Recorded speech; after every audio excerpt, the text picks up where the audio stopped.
Muito bem, vamos aí à nossa terceira questão em relação à prova da UEMA de 2020. Questão essa que na prova vem aí com a numeração 23. Essa é a nossa terceira questão sendo resolvida aqui em relação a essa prova de 2020.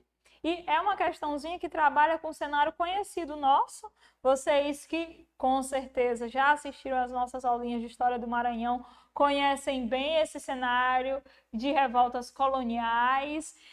É bom que a gente lembre que em relação a essas revoltas nós temos dois perfis. Temos aí as revoltas nativistas e as revoltas emancipacionistas. As revoltas nativistas são revoltas de cunho local, são revoltas que estão ligadas a um descontentamento dos colonos em relação à administração colonial ou em relação à própria coroa portuguesa.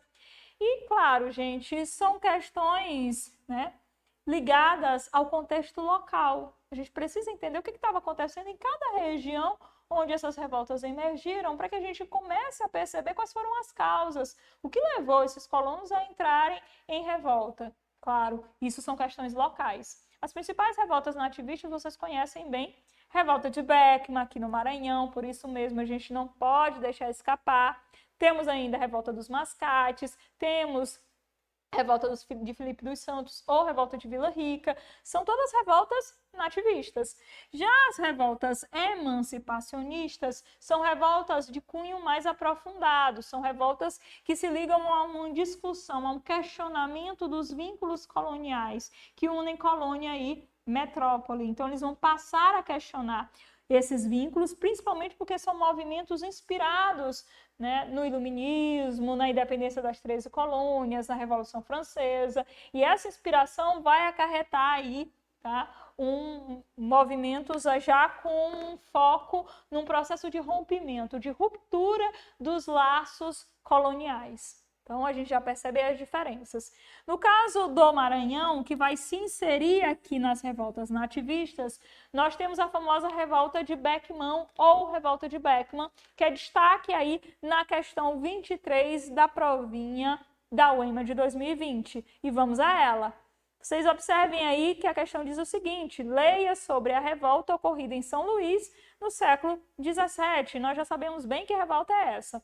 A revolta de Beckman, ocorrida em 1684, foi um ato de rebeldia dos habitantes da cidade de São Luís, chefiados por Manuel Beckman, o qual também foi o que sofreu a mais dura pena entre os envolvidos no levante, sendo condenado à forca. Referindo-se à assinatura da sentença do fazendeiro Beckman pelo governador do Maranhão, o escritor João Lisboa, citando um testemunho da época, assim se expressa: tão cheio de mágoa e de piedade, e com o braço tão trêmulo que a firma assinada depois pareceu de mão alheia. Você já percebe claramente o cenário apresentado aí pela citação. Nós temos o quadro, né, que leva à revolta de Beckman no Maranhão. Vocês percebem aí que a grande liderança foi o fazendeiro Manuel Beckman, ou Manuel Beckman, como é apresentado aí na citação.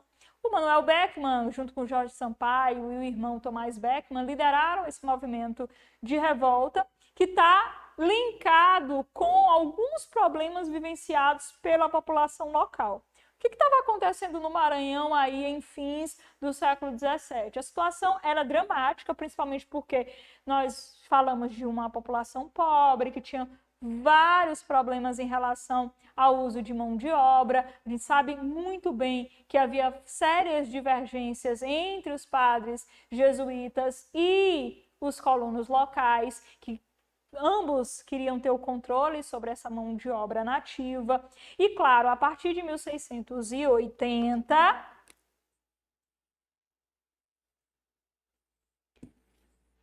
a coisa se complica um pouco, né? Para os colonos que não tinham condições de adquirir escravos de origem africana. Por que a situação se complica? Porque depois de tantos problemas, de tantas tentativas de expulsão dos jesuítas da região, eles vão retornar aí já com um decreto que determinava, tá, a proibição da escravidão nativa. E aí, gente, isso vai repercutir de forma significativa na já problemática economia maranhense. Lembre-se que os colonos não tinham condições para conseguir escravos de origem africana e, claro, a administração colonial não tinha interesse e nem agia de forma a resolver a situação, aí, os problemas de mão de obra nessa região. Como o decreto foi definido aqui em 1680, 2 anos depois, em 1682, nós tivemos, tá, a metrópole tendo que dar uma definição do que ia fazer para resolver a situação de mão de obra na região maranhense. E a determinação, né, no sentido de conseguir atender às necessidades da população local, foi a criação de uma companhia de comércio essa que teria um monopólio sobre o comércio na área por 20 anos. A partir daí, ela iria ficar responsável por, né, comercializar, vender os produtos, né, vindos da metrópole nessa região e comprar os produtos produzidos pelos colonos locais. E, além disso, ainda iria fornecer escravos de origem africana para essa região. Se essa companhia tivesse agido de maneira regular e não tivesse cometido abusos, né, conseguindo atender às demandas da população local, provavelmente a situação teria sido diferente, mas a ação abusiva dessa companhia, juntamente com esse cenário aí de conflitos com os missionários jesuítas, acabou gestando um sério descontentamento que leva ao início da revolta de Beckman. E assim, compreendendo esse cenário, a gente já pode ir para o enunciado e para as nossas alternativas. Vamos lá. A revolta de Beckman ocorreu devido, letra A, ao descontentamento com a coroa portuguesa e ao desejo de separação do Estado colonial do Maranhão do Império Português para a criação de uma república. Gente, como eu falei no início da nossa resolução, essa é uma revolta nativista. Nós não vamos perceber nenhum desejo em relação à ruptura dos laços coloniais. A gente não vai ver nenhuma tentativa nesse sentido aí de separação do Estado colonial do Maranhão do restante do Império, tá? O objetivo aqui é reverter uma situação, tá, que foi produzida pelos abusos cometidos pela companhia. A ideia era conseguir extinguir essa companhia e mobilizar a metrópole portuguesa diante do cenário de crise econômica pela qual passava o Maranhão e que precisava de melhorias, né? Que, infelizmente, não foram atendidas pela companhia criada. E aí, claro, gente, letra A, fora de questão. Letra B, os abusos e as irregularidades da Companhia de Comércio do Maranhão e Grão-Pará. E a jurisdição temporal e espiritual dos padres da Companhia de Jesus sobre os nativos, né? Sobre os índios. Perfeita. Letra B está corretíssima. A gente sabe que esses foram os principais motivos que levaram a essa revolta de Beckman. Vamos só verificar as demais alternativas. Letra C, a oposição das camadas populares, especialmente os índios livres, ao monopólio dos missionários jesuítas sobre as aldeias indígenas e à revolta dos colonos com a substituição dos escravizados africanos por indígenas. Gente, como é que a gente vai substituir escravos africanos por indígenas se nem esses escravos africanos estão chegando? Porque essa população local maranhense não tem nem condições de adquirir esses escravos de origem africana. É um absurdo pensar dessa forma, né?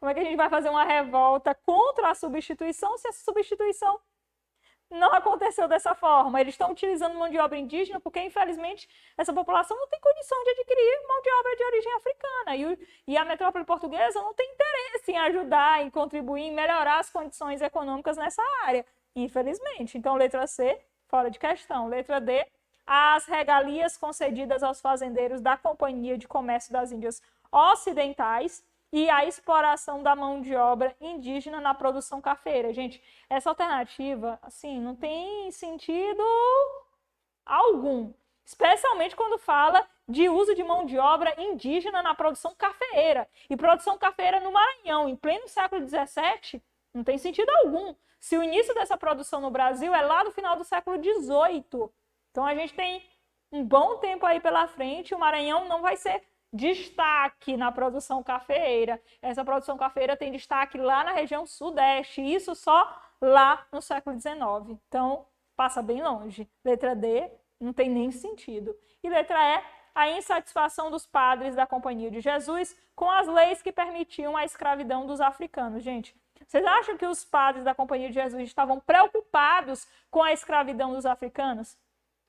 Eles estavam preocupados com a escravidão dos nativos, que para eles deveriam ser reduzidos à fé católica, e deveriam passar, né, por um processo aí de catequização, de evangelização, para se integrar à cultura, né, ao catolicismo.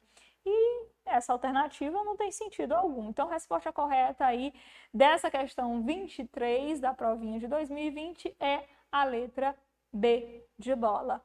E assim a gente vai encerrando a resolução dessa questão e vamos para a questão 4, que na prova aí da UEMA de 2020 era a questão 24. Então, vamos encerrando por aqui e a gente vem aí com mais uma questãozinha para vocês.